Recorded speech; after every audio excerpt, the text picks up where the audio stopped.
Assalamualaikum warahmatullahi wabarakatuh. Barudak anu aya di bumina masing-masing satu acan film apa bade ngalakonkeun hiji carita anu carita ieu teh dicandakna dina sawarehna katerangan ulama. Jalma teh tangtu kahirupanna beda-beda.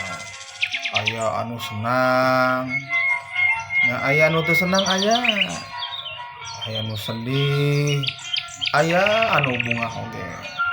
Eta mah diciptakeunna ku Gusti Allah teh nya jodon-jodon.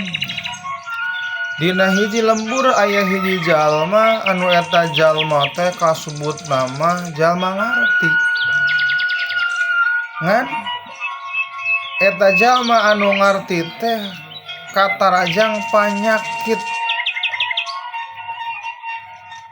anu panyakitna hampir lamun datangna ka jalma nu teu boga ilmu pasti ku setan bakal dibandang kabandang ku ajaran anu sesat.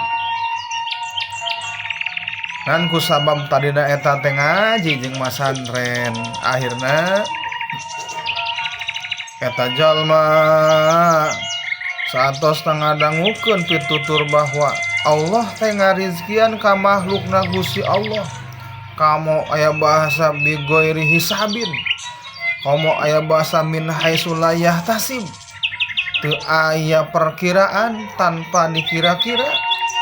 Akhirna eta pika boga pikir kuring hayang ngabuktikeun kumaha Allah ngarizkian ka jalma anu eta jalma teu usaha.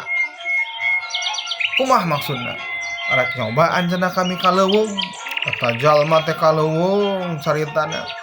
Sup nyumput dina hiji guha, nu di eta guha teh eueuh sasaha, jaba poe. Kabeneran saasupna eta jalma nu hayang ngabuktikeun kumaha Allah ngarizkian ka makhlukna, manehna sup nyumput di jero.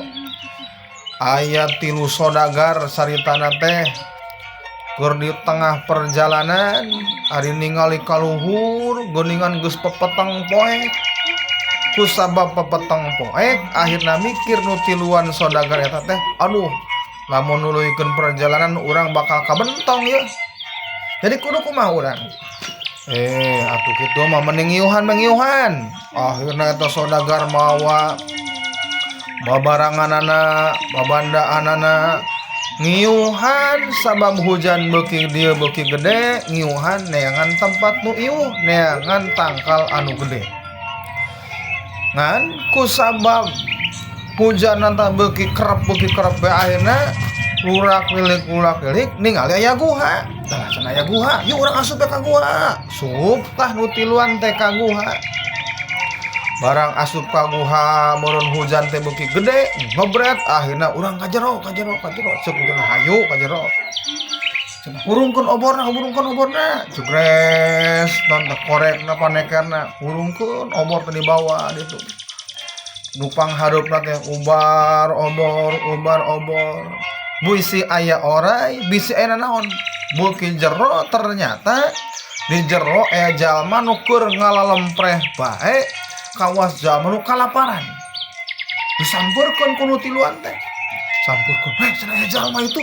Sampurkeun. Barang disampurkeun teh eta jalma teh nu keur gogoleran api-api pingsan, api-api leuleus, api-api ripuh. Aduh, cek nu tiluan teh karunya cenah jalma rencan manggidahan. Ting sabaraha poe katingali meni pepereket gitu. Akhirna cek nu saorang sodagar teh, geus urang huapan cenah. Eta di teureikeun muka bahamna teh. Waduh bener ieu jalma teh geus gelak cenah bahamna ge. Geus teu kuat geus teu kuat muka baham-baham acan. Jadi kumaha? Urang kieu bae nama. Kuring nu ngahuapan anjeun duaan mawa sendok dibukakeun nya bahamna kuduaan ngarah bisa diasupkeun ieu sangu teh. Siap. barang kitu kutiluan direjengan dibuka barang dibuka sakakak teh ceuk nukur ngagoler teh ruas tah nu tiluan teh ieu jalma gelo sugan ternyata eta teh lain jalma gelo seuseurean teh bakating ku kagugu ternyata Gusti Allah teh ngarizkian teh teu hese urang nyumput ku Gusti Allah tuturkeun salagi hirup rizkina akhirna kakarek nu tiluan sadar bahwa rizki nu ngaturna Gusti Allah jadi barudak kade tong can saya rizki mah geus diatur ku Gusti Allah kari tingkatkeun narekah urang tingkatkeun ikhtiar urang sesuai kemampuan masing-masing insyaallah niat nu alus Allah bakal ngabalas kasayan wilujeng istirahat wilujeng ngeleson wassalamualaikum warahmatullahi wabarakatuh.